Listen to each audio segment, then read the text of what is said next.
But tonight I'm giving you the author, okay? The three terms that I usually use are author, activist, and publisher. So tonight I'm the author, and I'll be talking about mainly my second book, Good Morning Atlantic. The second book, Good Morning Atlantic, features the emotional complexity of migration. Okay, I'm a first-generation migrant, and it was important to me to be able to create this poetic novella to share and to humanize migrants to the wider public in light of everything that's going on in society. As I mentioned, I'm also a publisher, and to me, this is a very noble mission. As a publisher of African descent, it's a noble mission for me to enter into this discipline, as I see it, to be able to bring forth the African narrative. Will essentially be, the way the format will be is, like I said, we have passages from, each of their works. So what we will do is, I've selected some, of those passages, and then what we'll do is we'll discuss them. We'll also have an initial take on what the authors, themselves, their interpretation, and we'll all have, our own interpretations, and then therefore. So let's dive into the prologue of Good Morning Atlantic as by Mr. Yan, and as this is one of the main book that I chose for the passages. So it reads, Good Morning Atlantic is a semi-fictional narrative of a young man named Kai. It is an account of his odyssey, his journey back to his homeland, Ghana, after an untimely absence, a place where Atlantic bathed shores, and he did it. Sun-kissed coast, ornament, a spirit of Guinea.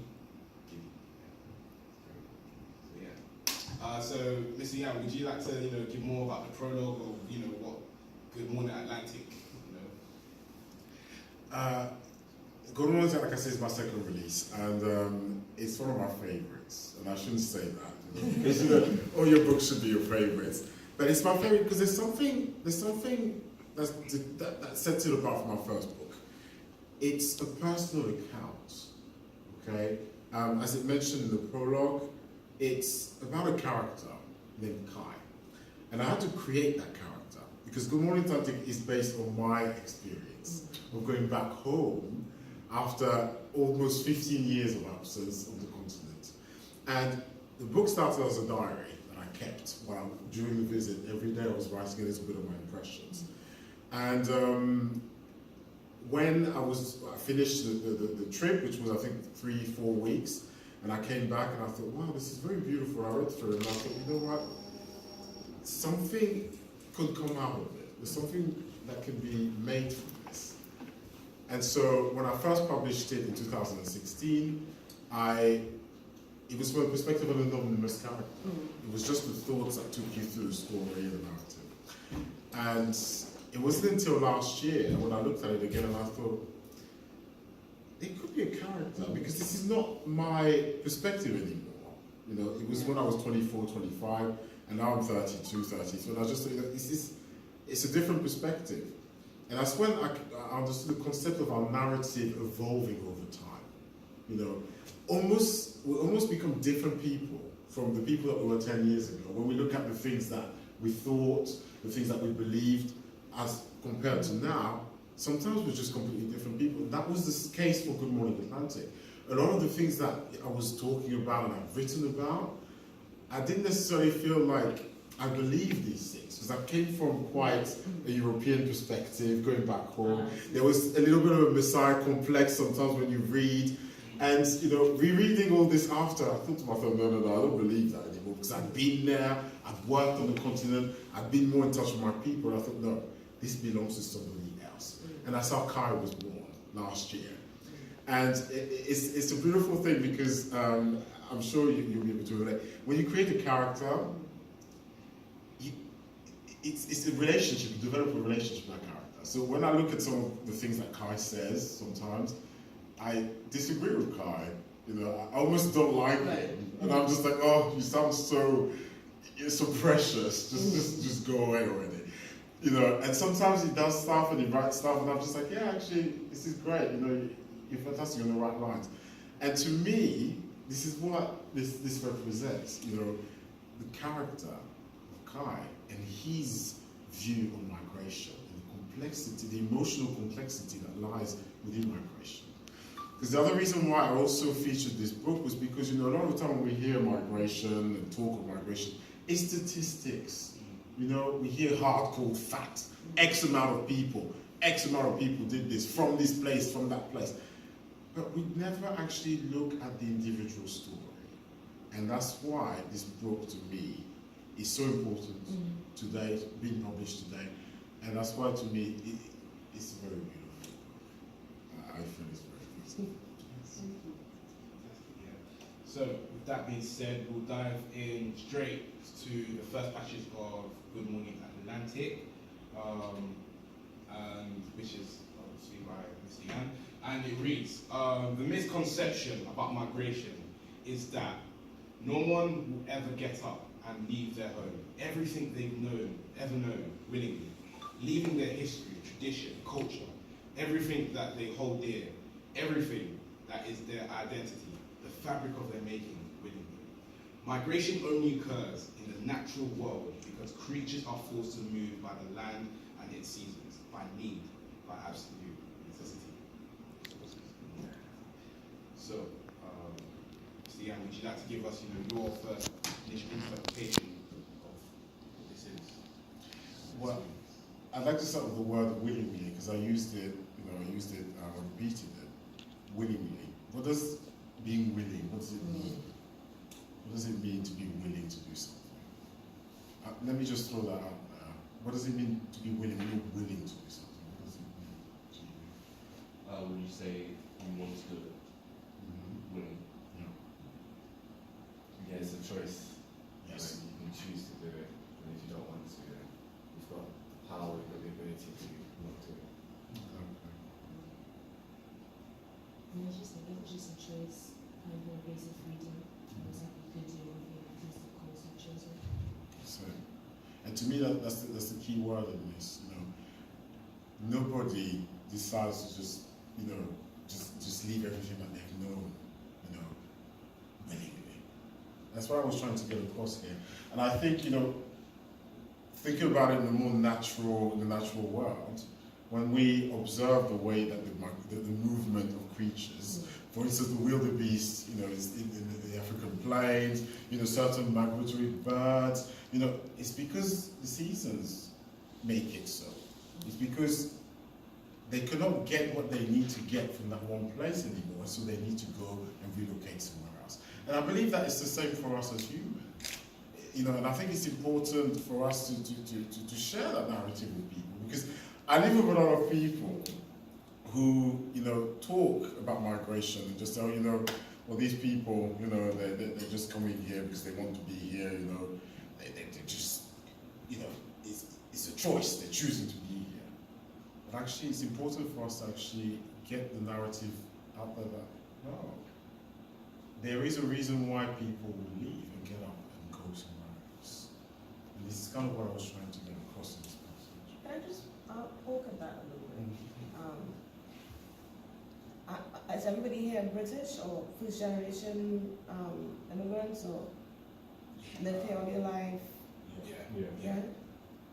I came here in 2017 not because I had to. I was 37, and I said, I never lived away from home. It's ridiculous. How can I be this grown and I've never lived anywhere else? And I said, I was writing, and there's a bit of that part about being pushed out, because I've been working with mentors at home, and I got to the point where they said, you need to go. You're going to just stifle in a way. You need to go somewhere else, you need to be somewhere else. So I find the whole idea of being forced and being willing, it's a complex kind of narrative, because there was no famine where I was from. There was no hardship, there was no, I think there's also a part of people leave home because of a little bit of wanderlust, a little bit of adventure, a little bit of, and I think that's also a big part of human history. It is, we always have stories of adventurers who get up and they go on a ship and they just, head out, they take to the sea, they want to see somewhere else, they want to be somewhere else. And I think that's an important part of the narrative of migration and immigration, because I think that particularly now with Brexit, there's this sense that migrants are coming to take because they don't have. You're coming from a place of lack or paucity, and so you're a burden because you come with nothing. You just come in like outside a locust to take everything.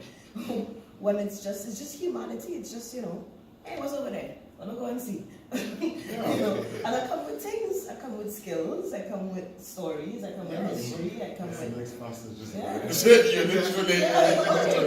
That's brilliant. Because sometimes people say that, I think sometimes when depending on the spaces that I talk in, you get it must be so difficult for you to adjust. And I'm like, you just colonize the entire part of my world. Why you mean difficult? I know you. That's strange. So it's like, I came with things. Yeah. I didn't come with my 2 hands swinging empty to come somewhere, And I think that, yes, absolutely. There's there's the aspect of just discovery. Yes, of course, that's what does drive migration. But I think the context which I left out is that Kai only migrated because it was his parents that made the choice. Mm-hmm. So it was a young boy when he moved away, and being a young adult going back, he's just kind of thinking, but actually I didn't want to go. Right. And that's why this is so poignant, because it's like no. My parents, my dad mainly because it's centered around his dad, made that decision because he had to. Felt like he had to, but I didn't make that decision. Yeah. I really, really love home, and I wish I'd stayed. So that's what the background is of this passage. But yes, absolutely. There is such a lot of people. Yes, there's different type of migrants, economic migrants, refugees. Yes, but there's also people that. They just like get up and just kind of stuff. And it tends to be, if I can be provocative here, it tends to be people from Western nations that have that kind of, okay, well actually, the world is my oyster, so let me just go and explore. Because that's a luxury too, right? Exactly. And it's okay. It's okay to do that. But I guess when we do that, from the people from the developed world, developing world, we are seen as it's not seen the same luxury. Yes, you don't have the luxury of, it's not. Paying on your backpack and taking a gap year. Yes, that's fantastic. Yeah. Does anyone else have a discussion point or their opinion on this passage or anything they'd like to say about it? Sorry. Yeah, sure. What you said about getting up and going, and you said going back to that word willingly. Yeah. And I think there's so much power in understanding that sometimes even wanting to do something doesn't make you free, and I think that's something that migrants and I think are misunderstood in the sense that people think, well, you chose to come here. Your choices are not always freedom. You can give two people the same different choices that lead to the same direction, and there's no freedom in it.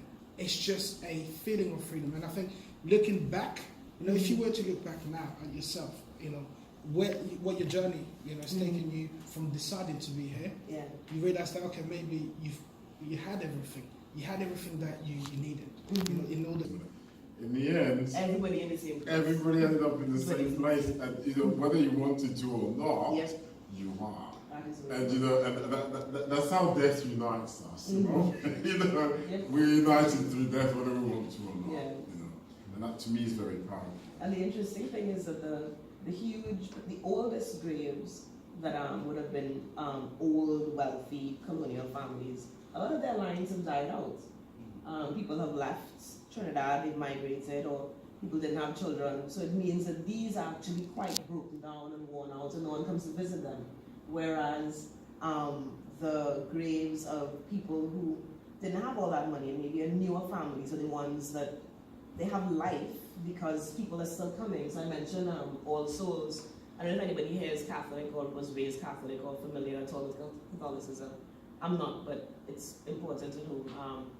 All Souls Day is where you all celebrate Halloween. So in the Catholic tradition, it is kind of Halloweenish in that it's a day when the line between the living and the dead is sort of thin. On All Souls Night, the cemetery is open late,